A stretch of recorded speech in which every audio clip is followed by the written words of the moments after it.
Hello,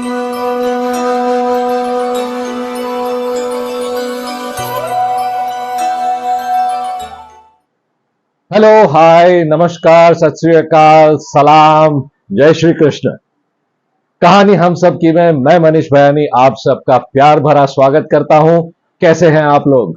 उम्मीद करता हूं अच्छे ही होंगे, अच्छे ही रहना।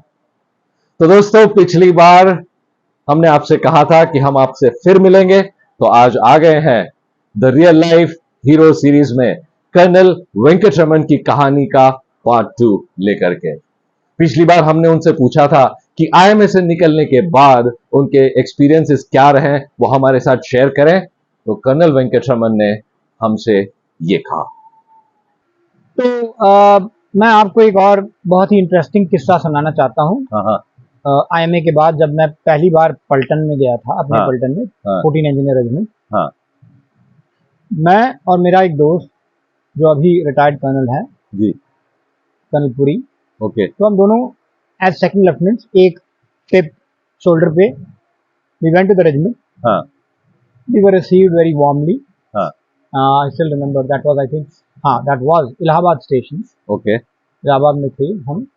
वहाँ पहुँचने के बाद फिर हमको कमांडिंग ऑफिसर से मिलवाया, कंपनी कमांडर से मिलवाया। हमें बताया गया कि हम कौन से कंपनी में रहेंगे जी, और दिन बहुत बढ़िया से निकल गया। हाँ, शाम को हमारे ऑनर में एक पार्टी था मेस में, ओह, और अच्छा, हमने सोचा वाओ, क्या कैसे जगह पहुंच गए हम, ग्रेट।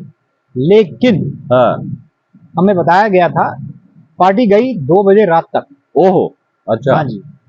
और फिर जाते जाते हमें बताया गया कि अगले दिन सुबह 6 बजे हमें बैटल ड्रेस में तैयार होके रेडी करना। अच्छा, ओहो, तो फिर हमारी पूरी जो है ना, वो जो इनिशियल यूफोरिया थी वो सब उड़ गई। पहुंच गए हम सुबह 6 बजे जी, बैटल ड्रेस में, और हमने देखा हमारे सामने एक बहुत ही प्यारा ऑब्स्टिकल कोर्स। ओ, तो these obstacle courses are created for training on obstacles, जैसे कि you have a ditch, you हाँ, have a rope हाँ, about 20 feet high, and then you have the low wire entanglement, यानी barbed wire, Right. उसके नीचे से जाना पड़ता है। फिर you have the wall, wall is also 10 feet high, तो उसको कूद के पकड़ना पड़ता है। हाँ, तो ऐसे बहुत प्यारे ऑब्स्टिकल्स, तकरीबन 20 ऑब्स्टिकल थे सामने, और हमको बोला गया था कि राइफल भी लेके आना है, अच्छा, राइफल इशू करा के आना। हाँ, तो शुरू कर दिया हमको। तो हमको बताया गया कि look, next week there is an inter battalion obstacle competition, oh, and you two guys have to lead our men and win the competition. अरे बाप रे, we said wonderful, welcome to the army. Yes, And so the training was very simple. First they sent you on a 5 kilometer run, अच्छा, 5 kilometre, and then follow it up with the obstacles, all the obstacles, oh my and you God. have to keep doing it faster and faster and faster.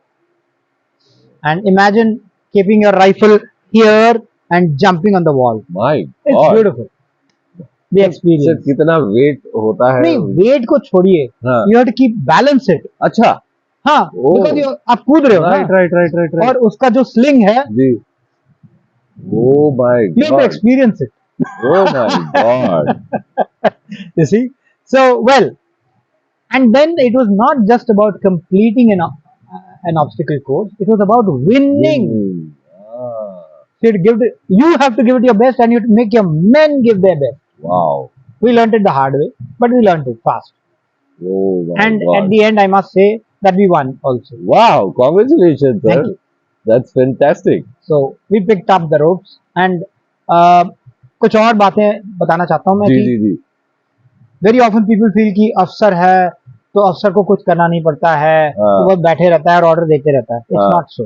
oh, In our army we are taught to lead from the front, right, and you can see it in Kargil, right, you can see it everywhere. Right. It's the young officers who led all the attacks up the hill, and that is what is put into our brains right from the beginning.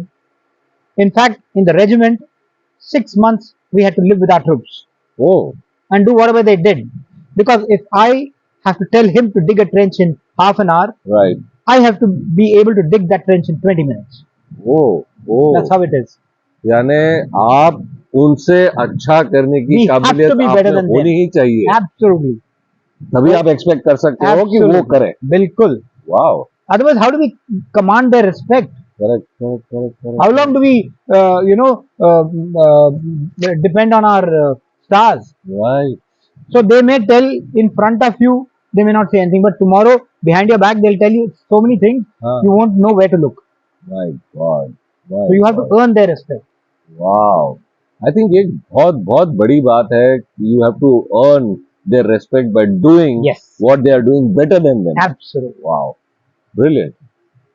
तो sir ये जो आप respect command करने की बात करते हैं, एक तो ये बात हुई कि वो जो करते हैं वही आप करके दिखाते हो. Are there any other things जो आप ध्यान में रखते हो एज अ लीडर कि हमें करनी चाहिए so that. Yes. I'll give you a very fine story again. Okay.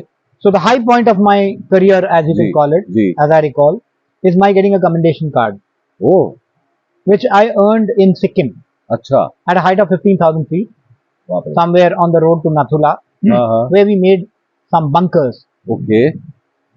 And bunkers are underground concrete emplacements. So we were making it for the artillery. अच्छा. And you can imagine that at a height of 15,000, and especially, the place where we were, it was called Karponang, अच्छा. which is Valley of the Clouds. Oh, okay. And there, the clouds are so dense that you can't work, you can't do anything, you can't see anything. Oh my So God. what we had to do is get up at 5 in the morning अच्छा. and work till 11. Oh That's when the clouds come. And we had only 6 hours of work time. My God. And early in the morning, it's pretty cold. Yes So you yes had to wear gloves, yes. otherwise you get frostbite. And worse, because we were doing concreting, the concrete wouldn't set. So we had to use a chemical called Accelerax. अच्छा. So it was very tough. The conditions were very tough. And in spite of that, we managed to complete our operational works before time. Oh. For which, I would say, rather than me leading my men and motivating them to do it, I think I got that commendation card because of my men. Because they really trusted me so much. Like I said, you have to earn their trust, and Yeah. it's not just about giving orders. Right. Those 40 men, they depended on me for everything. And when you have that feeling that there are 40 men for whom you are almost like God, Yes. no money in the world can equal that. Absolutely. No salary can equal that. Absolutely. So the point is that I was their lifeline. I used to go to town, get stuff for them. They used to wait for me. अच्छा. And then, they used to ensure that they look after me. And that look after me was pure out of respect. Wow. So it was a kind of a bonding which was so strong that even today I am on Facebook with some of my troop men, with my men Oh. whom I commanded, Wow. even today. Wow. Sir तो ये आपने बताया सुबह 6 से 11 बजे तक की 5 से 11. 5 से 11. तो उसके बाद फिर पूरा दिन Yeah, after that, again, there used to be a big challenge on how to keep the men motivated. या So sometimes, life is complicated, or rather, we try to make it complicated, but life is actually simple. So what we used to do is, inside those bunkers, where it used to be cold and clammy, we used to warm it up with some bukharis, Acha. kerosene stoves and all that. Okay. And then I would make them do something which they were talented at. अच्छा. So somebody would do a mime, somebody would sing a song, somebody would play the guitar. Wow. And we had such a lot of talent, and they enjoyed it thoroughly. Wow. So we didn't have TV in those days. Correct. And of course, there was no connectivity. Correct. But still, we managed to be happy. Wow. Brilliant. Absolutely. Sir ये बार बार हम देखते हैं कि, और आपने भी बात कही कि ये एक बॉन्डिंग ये जो है, तो ये सर इसका क्या कारण है? क्योंकि आज हम देखते हैं कि कई बार बॉन्डिंग इतनी बड़ी चीज हो जाती है कि उसके लिए कितनी आप मेहनत करो हो नहीं पाती है. तो ये कैसे है sir? So I'll put it very simply. If you've been through fire together, जी. that kind of relationship never dies. हाँ. So right from the days of training ji.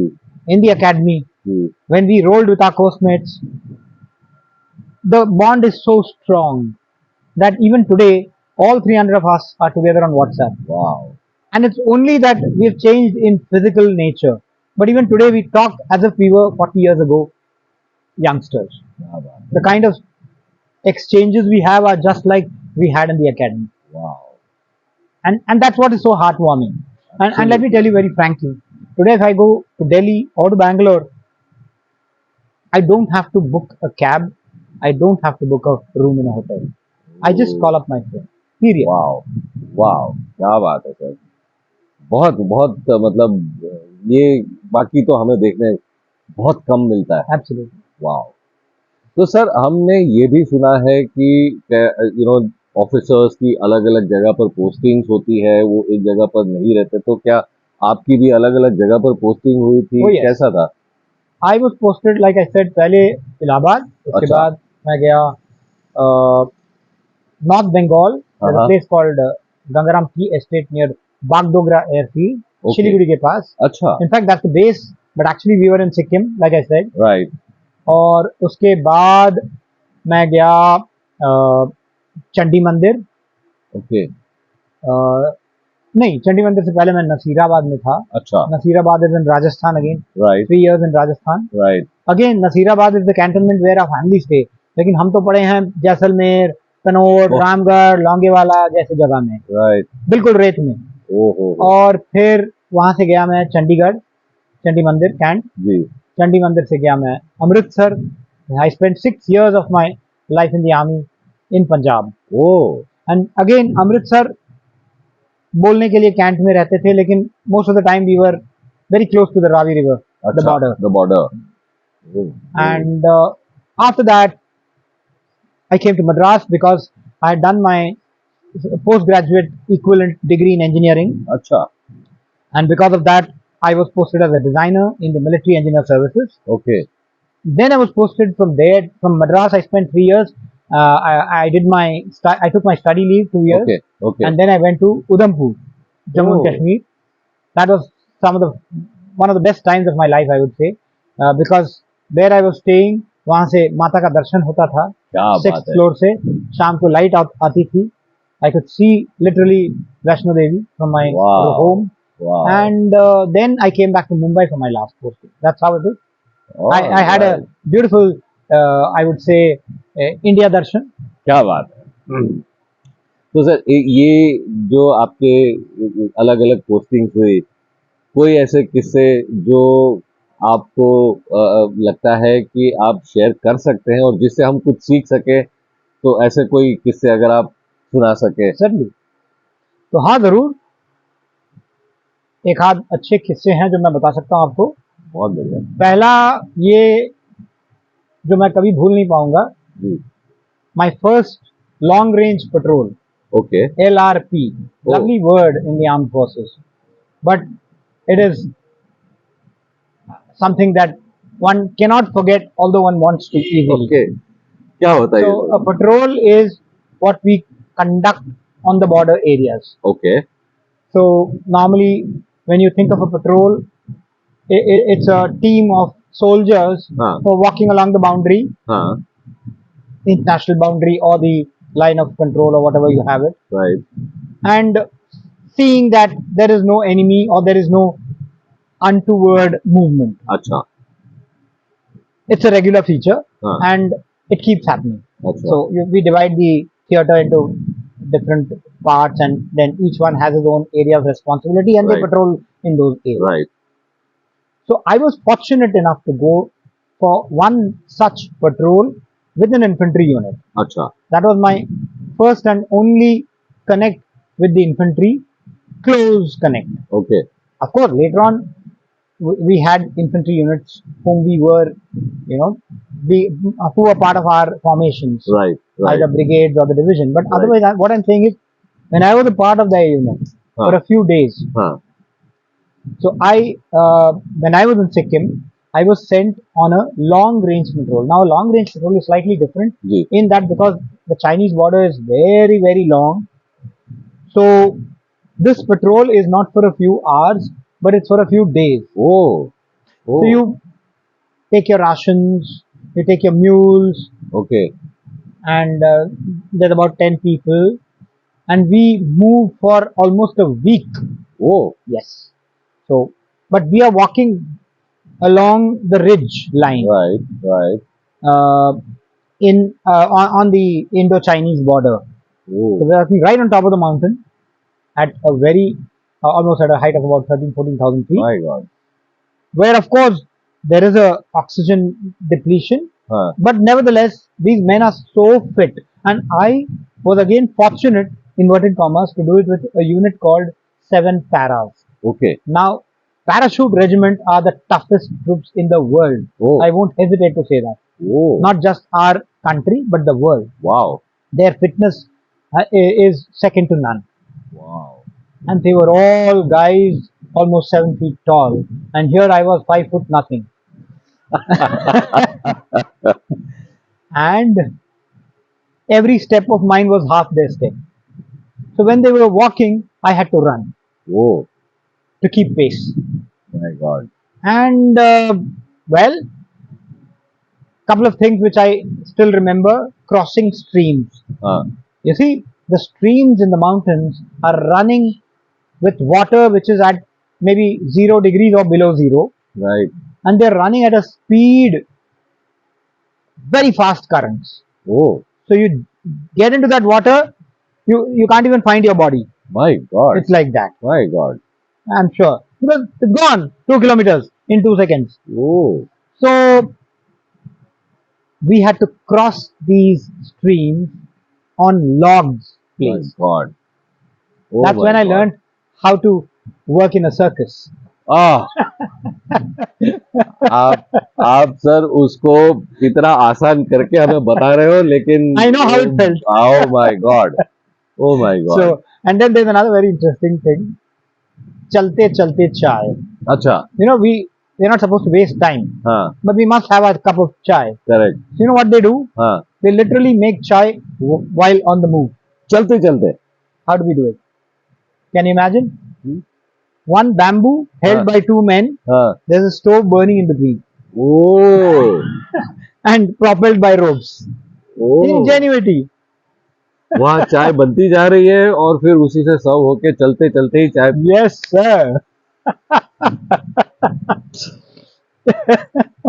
That's how the troops My are. God. तभी तभी तो हमारा देश आज सुरक्षित Yes, है, absolutely. क्योंकि आप लोगों ने इतना कुछ किया हुआ है सर. क्या They're- बात है. They are amazing troops. And Wow. those 7 days I'll never forget in my life. That was awesome. Okay, another interesting case I just remembered. क्या बात है. When our men come from the center, ji. they're not so well trained, because although they get trained in the center, it's more of a very generic nature. Right. Specific training is done much more at a advanced or many more times. Ji. See, even in training, unless you do it repeatedly, ji. you don't become perfect. Correct.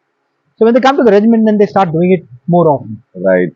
And one of the such trainings was, one of the annual range classification means firing, Okay. and then you have the grenade training अच्छा, in the grenade range. So the grenade is a small ball of explosive, ji ji ji. and it's quite heavy actually, and it's got a pin. And so Right. you must have seen these Hindi heroes Yeah. pull it out of their mouths and all that. Yes. But you're not supposed to pull it out of the mouth, obviously. So there's a very specific drill for it. You got Right. to pull it out, and Right. in fact, hold it at a certain distance, pull it out, अच्छा. and then the moment you pull out the pin, remember it's already armed. So as Correct. long as you hold it हाँ. with the tip, हाँ. it's not going to fire, Right. because that spring has to come. Correct. Correct. And only then when the spring when that pin hits the small explosive, the detonator, हाँ. only then it will fire. अच्छा. So all this is taught to the Jawan, Okay. and we fire from something called from a bunker. अच्छा. So the bunker has a hole, a wall, हाँ. fire, उसी में से and then आपको you lay low. बाहर फेंकना है. Yeah. अच्छा. And then you fall, Okay. so that you don't get any splinters. Correct. So all this is explained to the men, and so once at Jawan, I knew he had just come fresh, and he was a little, fingers were shaking a bit, अच्छा. not too confident. हाँ. So I asked him, "Sab pata hai?" He said, "हाँ साहब पता है." Okay. And then in that, I would say, heat of the moment or maybe excitement, instead of throwing it outside, he threw it into the bunker. Oh my God! And Pin yes, निकालने pin के निकाल बाद. के, pin Oh. निकाल के. So we have a 7-second delay fuse. So we have just 7 seconds between certain death and Oh so my you have God. to think, what can I do? Oh my So God! well, the steps to the bunker are at least 5 meters away, but those 5 meters look like 500 meters to you at that I'm time. sure. I'm sure. And it's not just me. I had to pick up this guy and run. Yes. Oh. So I don't know. There are only two things. Either we run or we throw it out. So I chose the latter, and it was more of a split second reaction. So probably the training was helpful, and it saved us. Of course, after that, what happened to the Jawan, I'm sure you know. Oh, yeah.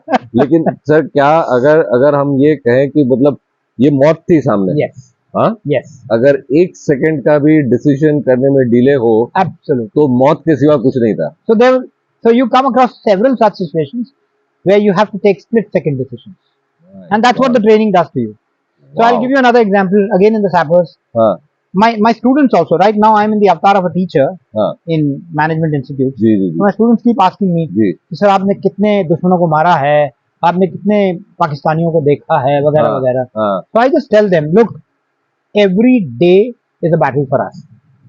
Our training is such that it prepares us for the eventual battle. Of course, we had certain situations where we were fully ready for a operation, but that's another story. Right. But I'm saying every day is a preparation for the battle, and especially in the engineers, because I know the engineers better. Right. We have something called live mine training. Achha. And we have 5 stages in it. Achha. And stage 5 of live mine training simply means that you have to disarm a minefield in pitch darkness. That means the mine is armed, its fuse is ready to be fired, it's been taken out, and it's been kept with probably even a string, and you got to put that fuse back and disarm, not the fuse back, the pin back, and disarm the mine. Oh. So, and you have to do it in pitch dark. And if you make a mistake, it will misfire and explode in your face. And there have been several incidents of misfires. मतलब रोज ही जान हथेली पर है. Never a dull moment. बाप रे बाप. My God. तो sir उसके बाद मतलब ये आपने कितने साल sir? I was there for 25 years. 25 साल आपने सेवा की. क्या बात है सर. और उसके बाद फिर ये ट्रांजिशन कैसे हुआ sir, from army to? So that's a very interesting story. So अगर मैं आपको ट्रांजिशन के बारे में बताऊं तो वो भी एक बहुत ही मजेदार किस्सा है. After serving the army and certainly learning a lot from the army, then I had to transition into the civil world, the world of civil. I had to hang my uniform one day, which was on the, I still remember it, 5th of February 2007. Okay. I mean, some days you don't forget, Absolutely. And I was so lucky that on the 6th of February, I joined the company. Acha, immediately. I had already been interviewed for a job in DLF. Acha. And I joined it in Mumbai. Okay. And my first day was also quite memorable. There were only 3 people in the office. We were starting a new office. Acha. And although I was hired as senior manager coordination, I started as an HR and hiring more people. Oh. It was fun. Wow. And while I was doing all that, I learned some very important lessons. Acha. That life in the civies is very different. So, like we teach in learning and development, or we teach in change management, there is something called the 3-step Kurt Lewin's process of, freeze, then unlearn, learn, and then freeze again. So there's a 3-step process. Whatever you've learned so far has to be unlearned. Only then you can really learn something new. So here I had to actually unlearn a lot of things. Oh, yeah. And I'm saying so because I found that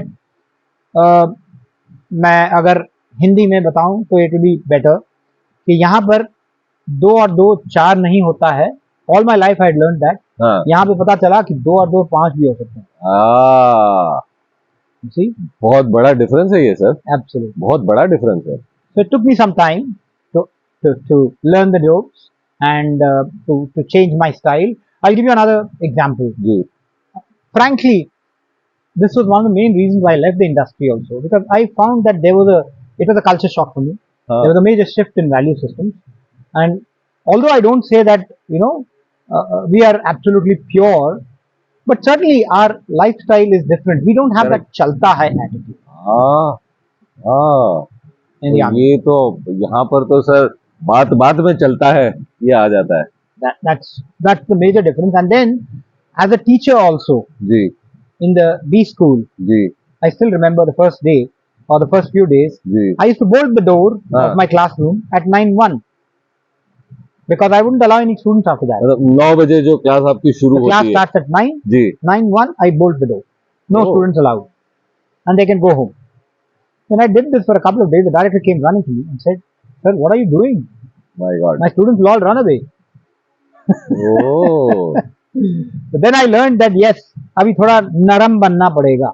ओह, तो आप ये कह रहे हैं sir कि जो एक एक स्टैंडर्ड आपने मेंटेन करके रखा हुआ था, आपको कहीं न कहीं उसको कॉम्प्रोमाइज करना पड़ा too Very sad. Match pace with the Absolutely. Civil Very sadly. World. Yes.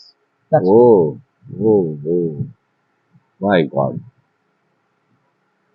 Sir बहुत सारी बातें आपने शेयर की हमारे साथ में, एंड आई एम श्योर हमारे दर्शक भी बहुत कुछ सीख रहे होंगे। लेकिन अगर आज आपको कोई संदेश देना हो, जो आपने आपके पूरे जीवन से इतनी सारी बातें सीखी है सर, तो हमारे दर्शकों को आप क्या संदेश देना चाहोगे, क्या एडवाइस देना चाहोगे sir? So the main thing that I learned, and for which I am always grateful to the armed forces, is it taught me to live in a disciplined manner. And what is discipline? Discipline is all about self-control. जी बिल्कुल। So I keep telling my students also, you may have twice the knowledge of Einstein, but if you're not disciplined in your approach to anything, जी you're not going to succeed. Absolutely. That's simple as that. So that's one big lesson that I've learned. What I've also gained in the armed forces is the camaraderie, the brotherhood yes of being, through fire together. yes yes And that's something which I can never thank the army enough. And the army is what I am today is because of the armed forces. So I'll never forget. I can never repay the armed forces for what they've given me.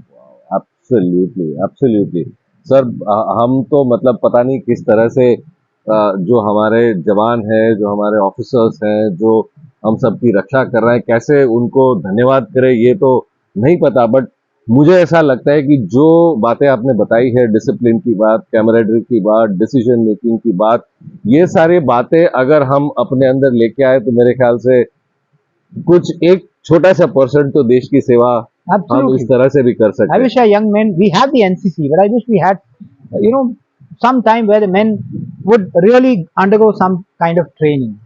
Yes yes, तो आई think ये बहुत बड़ा संदेश है। और colonel sir, आज यहाँ आकर हमारे साथ ये सारी बातें शेयर करने के लिए आपका बहुत बहुत धन्यवाद sir. Once again we are proud that we had this discussion with you. Thank you very much, Colonel sir, for accepting and coming here. Thank you so much. sir. It's been a great time for me. Thank too. you very Thank much, you. sir. Good day. Good day. तो हमारे आज के इस part 2 में colonel साहब ने IMA के बाद के अपने जीवन के कई रोमांचक किस्से हमें सुनाए। हमें तो ये लग रहा था कि बस और सुनते जाएं और अपने आप को और इंस्पायर करते जाएं। तो दोस्तों, ये जो कोई भी किस्से कर्नल साहब ने हमें सुनाए, उससे हम क्या सीख सकते हैं? सबसे पहला, उन्होंने कहा आईएमए के बाद जब उन्होंने पलटन ज्वाइन किया, तब पार्टी तो रात को 2 बजे तक चली थी, लेकिन उनसे कहा गया था कि सुबह 6 बजे अपने बैटल यूनिफॉर्म में आपको वहां पहुंचना है। और वो जब सुबह वहां पर पहुंचे तो उन्होंने देखा कि उनके सामने एक बहुत ही ब्यूटीफुल ऑब्स्टिकल ग्राउंड बना हुआ था, और उनसे ये कहा गया था कि 5 किलोमीटर की दौड़ लगाकर वहां आना है और वो सारे ऑब्स्टिकल्स उन्हें पार करने हैं। ऑब्स्टिकल्स कैसे थे? जहां पर वो बार्ब्ड वायर यानी जो नुकीले तार जो होते हैं वो लगे हुए थे, वहां पर गड्ढे थे, गड्ढों से जाना था, वहां पर ऊंची दीवारें थी और उस दीवारों को लांग करके उनको जाना था। और दोस्तों, उन सिर्फ इतना ही नहीं, उन्हें और लोगों को लीड करते हुए इसे पार करना था, और सिर्फ पार नहीं करना था बल्कि जीतना था। और कर्नल साहब ने जीत करके दिखाया। तो हम क्या कर सकते हैं दोस्तों? हमारे जीवन में भी ऐसे कई सारे ऑब्स्टिकल्स होते हैं। जैसे बार्ब्ड वायर्स की अगर हम बात करें, हो सकता है हम भी ऐसे ही बहुत सारी मुसीबतों में कई बार बंध जाते हैं। फाइनेंशियल मुसीबतें हो सकती है, इमोशनल मुसीबतें हो सकती है जिसमें हम बंध जाते हैं। कई बार यह भी होता है कि अचानक से हम अपने काम करते करते जमीन से नीचे गिर जाते हैं, जैसे उनके उस ग्राउंड में भी खड्डे थे जहां से उनको गुजर कर जाना था। और कई बार हमारे सामने बहुत ऊंची ऊंची दीवारें आ जाती हैं। ये दीवारें हमारे और हमारे गोल के बीच हो सकती है। तो कर्नल साहब ने हमें यह सिखाया कि इन ऑब्स्टिकल्स से बिल्कुल भी डरना नहीं है, हौसला हमेशा बुलंद करके चलना है। और कर्नल साहब ने कहा था कि वो अपने कंधे पर बंदूक उठा करके उन्होंने ये सारे काम किए थे। दोस्तों, हम भी अपने कंधों पर बहुत सारी रिस्पॉन्सिबिलिटीज लेकर के चलते हैं, लेकिन अगर हौसला बुलंद रखा तो हम इसे जरूर कर पाएंगे, क्योंकि डर के आगे जीत है। कर्नल साहब बार बार कैमराडरी की बात कर रहे थे। कैमराडरी यानी हम इसे टीम वर्क भी कह सकते हैं, हम इसे बॉन्डिंग भी कह सकते हैं। तो ये होता कैसे है? कुछ बातें कर्नल साहब ने बताई और उसमें सबसे पहले उन्होंने कहा लीडिंग फ्रॉम फ्रंट। उन्होंने कहा कि एक लीडर को वो सारी चीजें करके दिखानी चाहिए जो वो अपने लोगों से चाहते हैं, और उनसे अच्छे तरीके से करके दिखाना चाहिए। अगर हम ये कर पाते हैं तो हम उनका रेस्पेक्ट कमांड कर सकते हैं।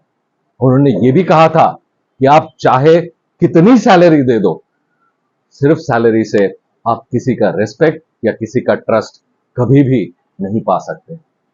दूसरी बात उन्होंने ये कही थी कि उनके साथ रहना, उनको अंडरस्टैंड करना, लिविंग देयर लाइफ।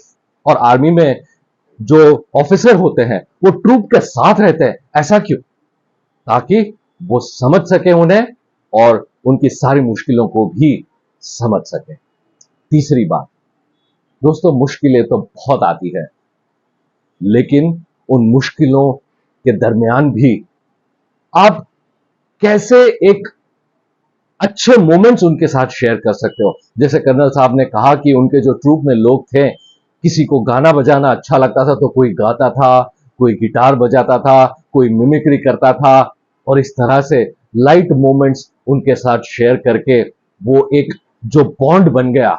उन्होंने ये कहा था कि अगर आप मुश्किल वक्त में साथ हो तो आप हमेशा जिंदगी भर साथ रहते हो और आपका बॉन्डिंग बहुत मजबूत होता है। कर्नल साहब ने एक बहुत ही एडवेंचरस किस्सा सुनाया, वो जो ग्रेनेड वाला किस्सा था, जब वो अपने जवान को सिखा रहे थे कि किस तरह से पिन निकाला जाता है और किस तरह से ग्रेनेड को फेंकना होता है। और जवान ने ग्रेनेड बाहर फेंकने के बजाय बंकर में ही अंदर फेंक दिया था, और उस वक्त कर्नल साहब ने स्प्लिट सेकंड में एक डिसीजन लिया कि उसे उठाकर उन्होंने बंकर से बाहर फेंक दिया। सिर्फ 7 सेकंड का उनके पास में वक्त था। तो दोस्तों, ये जो स्प्लिट सेकंड का डिसीजन था, ये कैसे कर्नल ने लिया कि ये 7 सेकंड में उठाकर बाहर फेंक दिया, क्यों और कुछ नहीं किया? तो एक बात सामने आती है दोस्तों कि ये जो था, ये सिर्फ उनकी डिजायर टू लिव जो होती है ना, जहां पर हम सर्वाइवल इंस्टिंक्ट कहते हैं, ये उसकी वजह से हुआ। जीने की चाहत इतनी जबरदस्त थी कि उस चाहत की वजह से उन्होंने ये डिसीजन लिया और इसको कर दिखाया। दोस्तों, हमसे भी कई बार लोग ये सवाल पूछते हैं कि मैं जीवन में सक्सेसफुल होना चाहता हूं, मैं सक्सेसफुल होने के लिए क्या करूं?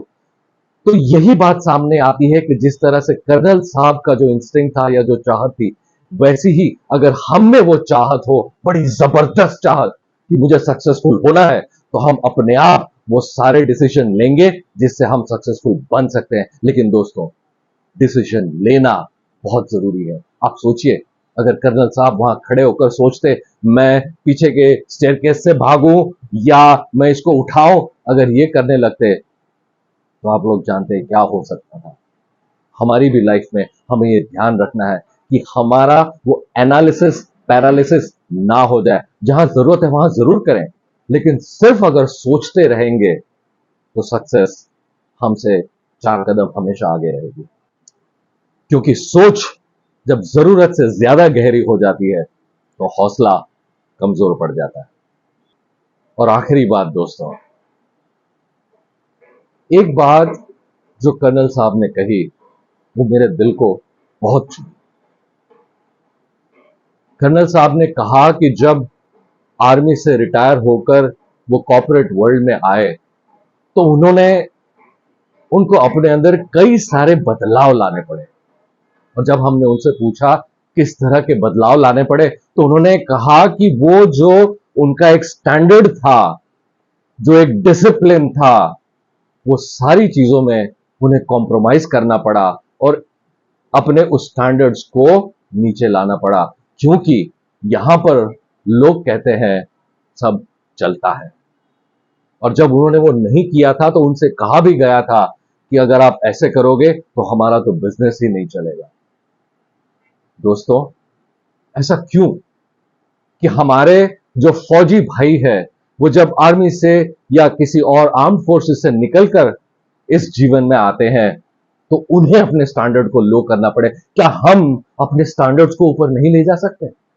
हम तो शायद एनडीए जाकर ये सारी बातें ना सीख पाए, लेकिन ऐसे कई फौजी भाई हैं जो अलग अलग कॉर्पोरेट में आज हैं। क्या हम उनसे इतना भी नहीं सीख सकते कि अपने अंदर वो सारी बातें लेकर के आए और अपने स्टैंडर्ड को उठाए, ताकि उनको अपने स्टैंडर्ड को गिराना ना पड़े? दोस्तों, शायद मैं और आप बॉर्डर पे जाकर देश की सेवा ना कर सके, लेकिन अगर हमने इतना प्रयास किया तो ये हमारी देश सेवा ही होगी। क्या बताऊं दोस्तों, कर्नल साहब की कहानी ने हमारे इमोशंस को झंझोड़ कर रख दिया है। And I feel so moved and so inspired by his life story. दोस्तों, आज मैं आप सभी लोगों से एक अपील करना चाहता हूं कि अगर हम सच्चे हिंदुस्तानी हैं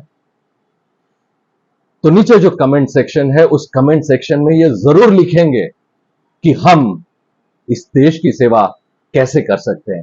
वो क्या बातें हैं जो हम कर सकते हैं जो हमारी देश सेवा हो? जरूर लिखिए दोस्तों।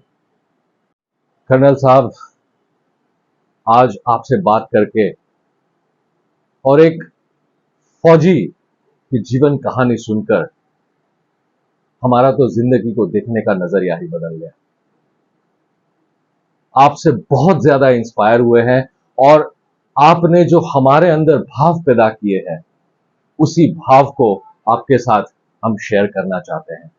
जब आंख खुले तो धरती हिंदुस्तान की हो, जब आंख बंद हो तो यादें हिंदुस्तान की हो, मर भी जाएं तो कोई गम नहीं, जब मरें तो धरती हिंदुस्तान की हो। जय हिंद। हम जब भी किसी चरित्र के बारे में बात करते हैं तो ये कहते हैं कि ये चरित्र मेरे अंदर भी है और ये चरित्र आपके अंदर भी है। लेकिन आज हम ये कहना चाहते हैं कि एक फौजी में जो क्वालिटीज होती है वो मैं अपने अंदर लाऊंगा, आप अपने अंदर लेकर के आएंगे और हम सब मिलकर इसे बनाएंगे कहानी हम सब की। तो दोस्तों, अगर आज का हमारा ये वीडियो आपको पसंद आया हो तो जरूर इसे लाइक कीजिए, शेयर कीजिए, कमेंट कीजिए और सब्सक्राइब कीजिए। और हम फिर मिलेंगे ऐसी ही एक कहानी के साथ। तब तक के लिए please take good care of yourself. धन्यवाद।